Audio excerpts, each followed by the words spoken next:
Halo Bapak Ibu, saudara-saudari sekalian, lovers and haters, salam cerdas Indonesiaku. Jumpa lagi kita pada kesempatan kali ini. Bagi Anda yang belum subscribe channel saya, silakan subscribe channel saya, tekan loncengnya agar Anda dapat notifikasi setiap kali saya mengupload video-video saya. Oke, pada kesempatan kali ini sekali lagi saya akan membahas mengenai saham gitu ya. Dan kita tahu lah ya, di masa-masa resesi ini hampir semua saham itu jatuh. Itu wajar sebenarnya. Tetapi ada juga kejatuhan saham yang harus kita waspadai. Sekali lagi, di masa resesi ya, saya udah bilang resesi lah. Karena inflasi tinggi terutama di Amerika gitu sebenarnya sudah masuk resesi. Harga-harga saham itu pada berjatuhan normal karena mereka melepas, kebanyakan investor ya, melepas saham-saham yang dia punyai, dia pegang dolarnya, dia belanjakan ke ya investasi, sebut saja kalau di Indonesia itu sertifikat berharga, surat berharga negara ya, yang pakai US dollar di sana. Wajar-wajar saja, tetapi kalau kejatuhan sahamnya itu ada sesuatu, nah itu yang menarik. Oke? Di sini kita akan bahas mengenai saham Meta, atau dulu orang kenalnya Facebook, kan diganti namanya jadi Meta ya. Perusahaannya ya, produknya Facebook tetap ada. Yang jatuh terjun bebas sekitar 61%. Oke? Nah, menarik nih, sampai lebih dari 60 lah ya. Nah, sini kita lihat ya, sahamnya kalau dilihat dari kemarin ya, itu di $130 ya. Ini sudah jatuh sekitar 61% dari sejak awal tahun lah kira-kira ya. Jadi dalam tahun ini dia sudah jatuh sekitar 61% ya. Kenapa? Ya, selain karena tadi yang saya bilang inflasi tinggi, the Fed naikkan segala suku bunga sehingga orang nabrak instrumen investasi yang bukan saham gitu ya. Nah, menariknya apa ini dibalik kejatuhan saham Facebook? Di sini kalau kita lihat ya, ini berita sebenarnya sudah dari akhir September. Dan sampai sekarang sudah lebih dari pertengahan Oktober tetap saja terjun bebas. Di sini beritanya saham Meta terjun bebas ya. Di sini ya bisa dimaksud dengan saham Meta atau Meta itu sendiri ya. Nah, users atau para penggunanya banyak yang keluar gitu ya, yang tidak menggunakannya lagi. Revenue, penghasilannya turun. Nah, sahamnya terus jatuh. Kira-kira begitu maksudnya ya. Ya, dia bilang ini bukan sesuatu yang baik buat Meta. Ini adalah harga saham terendahnya sejak 2019. Wih, ya. Pendapatan dari iklan drop ya, dan user, para pemakainya banyak yang meninggalkan platform ini, Meta dan lain-lain. Nah, di sini pokoknya sahamnya itu dalam keadaan yang buruk lah ya, dan sangat rendah dikatakan, sehingga apakah atau diragukan apakah Meta ini bisa keluar dari kekacauan ini. Jadi para analis meragukan apakah Meta bisa keluar dari kekacauan ini, antara lain stok atau sahamnya terus jatuh. Nah, di tahun lalu ketika harga dari value dari perusahaan itu sedang puncak-puncaknya ya, dan setelah CEO dari Meta ini, Mark Zuckerberg ya, dia mulai menggeluti metaverse ya. Wah, kan metaverse keren gitu ya istilahnya ya. Nah, dia sudah kehilangan banyak uang lah, di sini dikatakan ya, has lost $1 billion miliaran dolar, bukan miliaran rupiah. Jadi kita bicara triliun, ya. Nah, jadi dia di satu sisi berkecimpung atau terjun di metaverse, karena ya oleh karena itu juga dia ganti namanya Meta gitu ya. Dan pada saat yang sama Facebook dan Instagramnya struggling, ya, bergumul dalam arti kata revenue dan segala macam, ya. Dan dikatakan lagi di sini banyak analis yang mengatakan bahwa Facebook sekarang diragukan sudah bukan lagi jadi core bisnisnya, ya. Nah, menariknya di sini, ya, dikatakan Facebook ini sekarang sepertinya sudah tidak lagi relevan untuk generasi berikutnya, ya, karena dia seperti ketinggalan, seperti tertinggal oleh TikTok yang pertumbuhannya tidak bisa di stop gitu. TikTok itu, mengalahkan interest orang memakai Facebook, ya kan? Nah, di sini di satu situs insider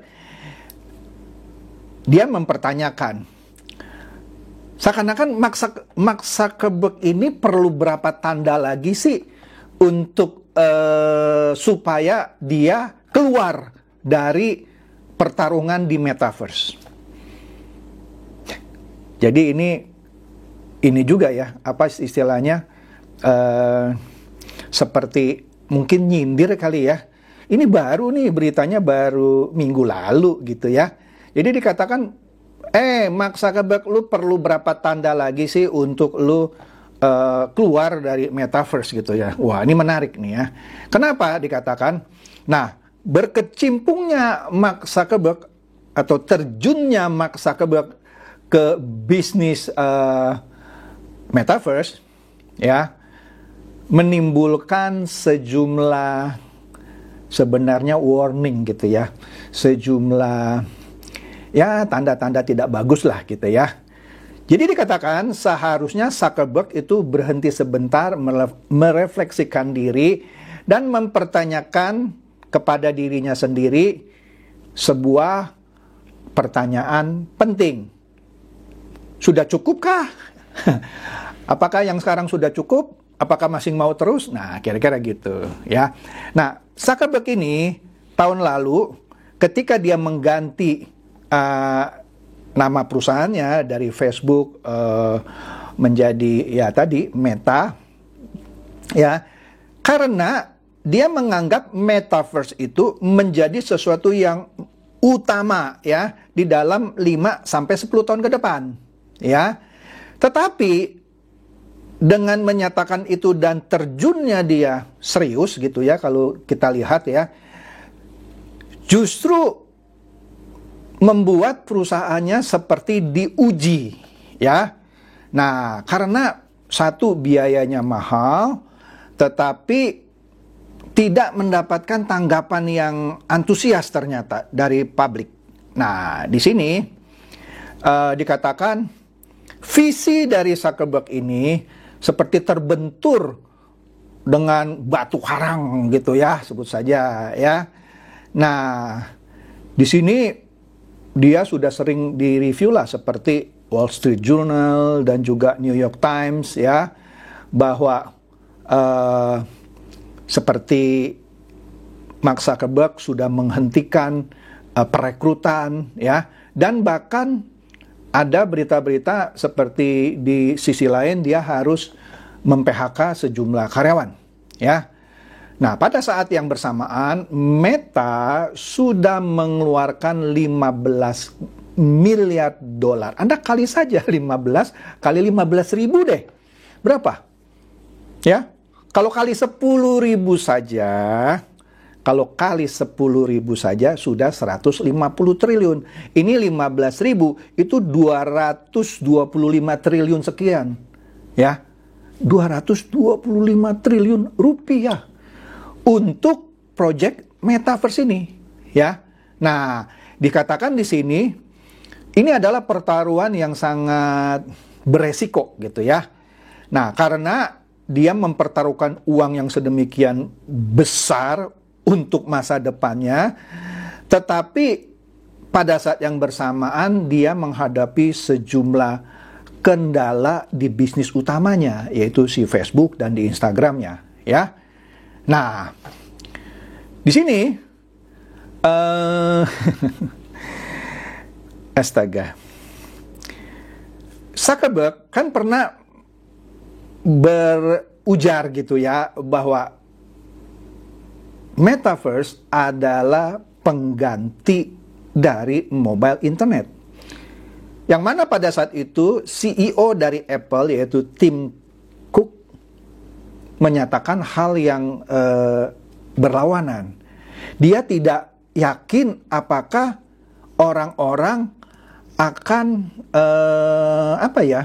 bisa menerima apa itu metaverse.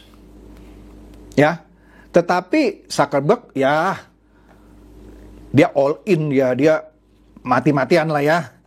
Nah, bahkan mengganti nama perusahaannya jadi Meta untuk menjelaskan pertaruhan besarnya, menegaskan pertaruhan besarnya, ya.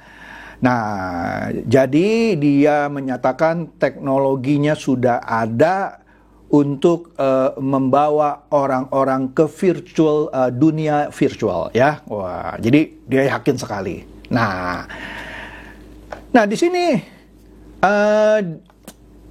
dia misalnya menjual memproduksi Meta Quest 2 headset yang harganya $400 ya, yang dapat digunakan oleh para user untuk masuk ke aplikasinya dia lah ya, yang bisa mengalami pengalaman virtual reality, aplikasi yang namanya Horizon World ya. Tetapi katanya, kata analis dan para pengamat, pengalaman atau experience orang masuk ke dalam metaverse-nya Meta ini, yaitu Horizon World ini, tidak seperti yang diharapkan ya. Nah, sehingga Meta ini tercatat menghentikan peluncuran fitur-fitur baru dari Horizon ini sejak bulan lalu, ya. Kenapa? Karena banyak user yang komplain, ya, sehingga ya gitulah, banyak yang ngebully juga di sini kalau saya lihat ya. Waduh, kasihan juga ya. Nah, masalah-masalahnya apa ini ya? Katanya Horizon ini yang buatan dari Meta, ada sekitar 200.000 pengguna ya, di bawah dari target 280.000 yang ditargetkan oleh Meta itu sendiri. Dan ini pun sebenarnya sudah diturunkan dari target yang 500.000. Bayangkan, dari 500.000 sudah diturunkan ke 280.000, tetapi itu pun baru tercapai 200.000 ya. Nah, 9% dari tadi aplikasi tadi ya, hanya dikunjungi oleh 50 pengguna ya. Jadi 9% dari yang World itu, yang Horizon tadi, hanya dikunjungi oleh 50 pengguna. Kebanyakan tidak dikunjungi. Jadi hanya 9% dari fitur itu yang dikunjungi, ya. Dan banyak pengguna yang meninggalkan platform ini di bulan-bulan pertama. Dan separohnya, ya, dari headset yang dijual itu, yang tadi yang $400 itu, tidak digunakan 6 bulan kemudian. Wah, ini kan merupakan satu indikator-indikator yang tidak bagus, ya kan? Nah, di sini banyaklah ya. Jadi intinya di sini eksperimen Meta di dunia metaverse ya tidak menjanjikan seperti yang diharapkan. Ya. Jadi lebih memasuki kayak chaos gitu ya. Sehingga ya tadi yang contohnya soal usernya yang jauh dari harapan ya. Nah, tetapi VP dari Metaverse ini di Meta yaitu Vishal Shah ya, dia tetap optimis bahwa kita harus mencintai Metaverse sendiri gitu ya. Kalau kita tidak mencintai Metaverse sendiri, bagaimana user akan mencintai ya? Oke, jadi istilahnya show must go on, kira-kira gitu ya. Nah, jadi yang dipertanyakan oleh para analis gitu ya, kalau dia tetap meneruskan project Metaverse, tapi sah-sah saja ya, perusahaan bilang, enggak kita harus tetap mencintai apa yang kita sudah lakukan. Kalau kita sendiri tidak mencintai, bagaimana orang lain mencintai? Oke sih, tetapi Anda atau dikatakan Meta ini bisa kuat berapa lama lagi? Apakah perlu tanda-tanda yang lain lagi gitu ya, untuk menyetop, kasarnya begitu ya. Jadi dengan kata lain, para analis mengharapkan Zuckerberg ini untuk udahlah cukup lah gitu ya. Tapi ya kalau dia sepertinya masih terus dengan misinya ya, mungkin dia punya pertimbangan lain. Oke? Nah, di sini menariknya CNBC minggu lalu ya menurunkan berita bahwa Mark Zuckerberg menyatakan dia seperti ketinggalan gitu ya di dalam perubahan social networking yang besar-besaran yang sekarang sedang terjadi. Seperti dia mengakui dia ketinggalan kereta gitu ya. He missed a giant shift in social networking. Iya, dia seakan-akan mengakui bahwa dia ketinggalan kereta. Kereta dalam arti kata perpindahan kebiasaan orang di dalam social networking. Nah, jadi dikatakan di sini orang-orang sekarang menggunakan social networking, mau itu Facebook, Instagram, bahkan mungkin YouTube, ya kan, untuk menemukan atau mencari konten-konten ya yang menarik bagi dirinya ketimbang mencari konten yang di-share oleh teman-temannya. Betul juga sih. Coba kalau Anda konten kreator di YouTube, Anda boleh cek setiap konten yang Anda upload, yang dilihat oleh subscriber Anda, itu jauh lebih kecil ketimbang yang dilihat oleh non-subscriber Anda. Anda boleh cek. Ya. Jadi ini betul ya. Kemudian dikatakan lagi di sini, Zuckerberg menyatakanlah di sini ya, kalau bahasa vulgarnya, bahwa TikTok adalah kompetitornya yang paling efektif. Wah, berarti dia sudah mulai mengakui nih kompetitornya ya. Jadi dia merasa Meta itu perlu mengembangkan suatu sistem artificial intelligence yang dapat merekomendasikan sejumlah konten ya, termasuk itu foto atau teks kepada para penggunanya ya, ketimbang hanya video-video singkat ya. Jadi di sini dikatakan bahwa CEO dari Meta yaitu Mark Zuckerberg gagal mengantisipasi tren baru di dalam social networking ya. Yang mana itulah yang menjadi sukses dari TikTok, pesaingnya ya. Nah, ini menarik ya. Jadi dia sudah mengakui bahwa TikTok adalah kompetitornya yang efektif ya. Jadi katanya dia mengakui bahwa para pengguna sekarang lebih mencari konten yang terbaik ketimbang melihat konten temannya sendiri ya.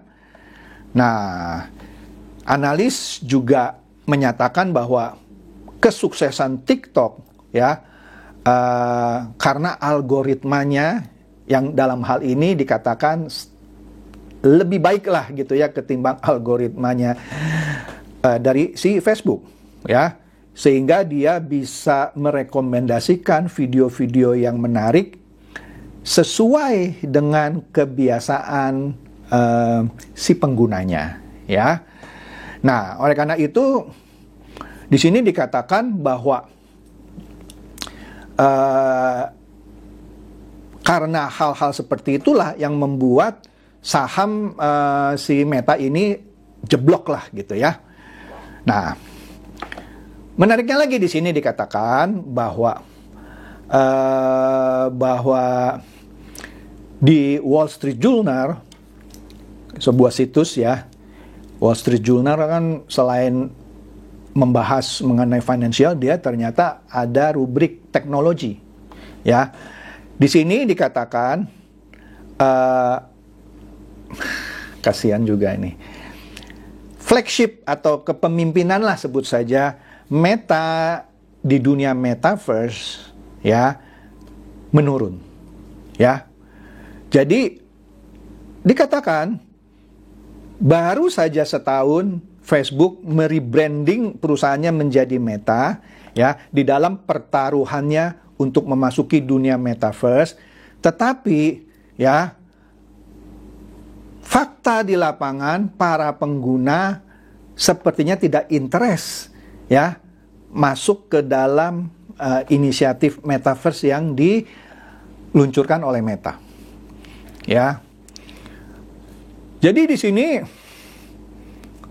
dia melihat gitu ya bahwa aplikasinya Horizon World ya tidak menunjukkan kinerja yang diharapkannya ya. Yang tadi yang dikatakan meskipun goalnya harusnya bisa mendapatkan 500.000 pengguna atau user ya, tapi sudah diturunkan ke 280.000 tapi hanya bisa menarik 200.000 pengguna. Berarti itu jauh dari yang diharapkan. Ya, para pengguna yang Horizon ini tidak kembali lagi memakai aplikasi ini setelah 1 bulan. Ya, dan para penggunanya makin lama makin menurun. Wah, kasihan loh, kasihan. Ya. Mungkin ini salah satu yang menyebabkan saham dari Meta ini terus menurun, ya. Dikatakan sosial media dari Meta, yaitu Facebook, Instagram, dan WhatsApp, secara bersama-sama menarik 3,5 miliar pengguna dalam setiap bulannya, ya. Nah, ini sebenarnya bagus ya, karena ini sudah menunjukkan sekitar separuh dari penduduk dunia. Tapi, ya, Horizon, metaverse dari Meta, dia hanya bisa menjangkau pengguna lebih kecil dari populasi suatu kota di South Dakota, Sioux Falls. Ini menyedihkan. Jadi penggunanya itu cuman lebih sedikit dari jumlah penduduk di kota itu. Jadi ini sesuatu fakta yang menurut analis sangat menyedihkan. Ya. Waduh. Nah, dikatakan juga bahwa Horizon World itu menjadi sad world, maksudnya dunia yang menyedihkan gitu ya. Lah itu kata inilah ya, kata analis ketika melihat dokumen yang mensummarikan performance dari si Meta ini ya. Jadi dengan kata lain benar-benar inisiatif metaverse dari Meta itu jauh dari harapan, ya. Jadi sekarang tergantung dari si Meta ini, ya. Tetapi orang-orang di Meta mengatakan bahwa inisiatif Metaverse ini adalah sesuatu project yang multi-years katanya ya. Jadi, atau dengan kata lain, ya nggak bisa dilihat sekarang dong, kan ini multi-years ya. Dan kita melakukan perbaikan-perbaikan kok ya. Dan seterusnya ya. Dan Meta masih tetap percaya bahwa Metaverse adalah masa depan user ya ketika mengarungi dunia internet gitu ya. Sah-sah aja ya. Kasarnya enggak ada kata nyerah gitu. Oke. Nah, di sini sejak diluncurkan ini, ya sebut saja sejak tahun lalu namanya diganti gitu ya. Tadi yang sudah dikatakan bahwa harga saham Meta ini sudah jeblok sekitar 60% lebih ya. Nah, ini adalah harga yang harus dibayar mahal gitu ya. Karena ini merugikan Meta katanya secara value perusahaan ya, itu 600 miliar dolar. Wish. 600 miliar dolar. Anda kali aja 600 miliar kali 15.000 berapa ratus triliun, ya kan? Nah, para analis di sini dia memprediksikan bahwa revenue dari Meta ya tahun ini akan terus menurun. Inilah yang pertama kali terjadi atas Meta ya. Karena ketatnya kompetisi dan ternyata anak-anak muda di sana dan juga mungkin di seluruh dunia ya beralih banyak ke TikTok. Makanya sekarang di masa lagi susah ini TikTok bukannya jatuh malah naik dia. Makanya Zuckerberg mengakui bahwa TikTok adalah kompetitor dia yang paling kompetitif ya. Nah, jadi ini semua merupakan indikator-indikator lampu merah buat Meta itu sendiri. Jadi sekali lagi inilah tantangan terberat buat Mark Zuckerberg yang mana selama bertahun-tahun sebelumnya Facebook itu seperti jaya terus gitu ya. Tapi kali inilah Facebook ditantang oleh perusahaan yang belum lama-lama banget lah. TikTok kan masih baru ketimbang Facebook atau Meta gitu ya. Tapi sudah menjadi kompetitor yang paling berat ya. Jadi kalau Mark Zuckerberg tidak bisa merumuskan usaha-usahanya untuk tetap misalnya mempertahankan Facebook, Instagramnya, dan juga bagaimana dia memperbaiki usahanya di inisiatif Metaverse-nya, maka dikhawatirkan saham Meta akan terus anjlok. Ya, bagi Anda yang sedang menantikan saham Meta itu anjlok, mungkin banyak yang akan berujar, asik, inilah waktunya untuk serok di harga murah. Ya terserah sih, kalau Anda memang tertarik gitu ya, karena Facebook ini menurut saya walaupun pendapatannya terus menurun, sahamnya kalau turun terus ya layak untuk Anda beli, untuk Anda serok sih ya. Oke deh, itu saja review saya yang sederhana mengenai mengapa saham Facebook terus terjun bebas. Semoga ini mencerdaskan dan mencerahkan Anda semua. Silakan share video saya ini kepada teman-teman, sahabat atau kerabat supaya mereka tambah cerdas dan tercerahkan. Seperti biasa, terima kasih.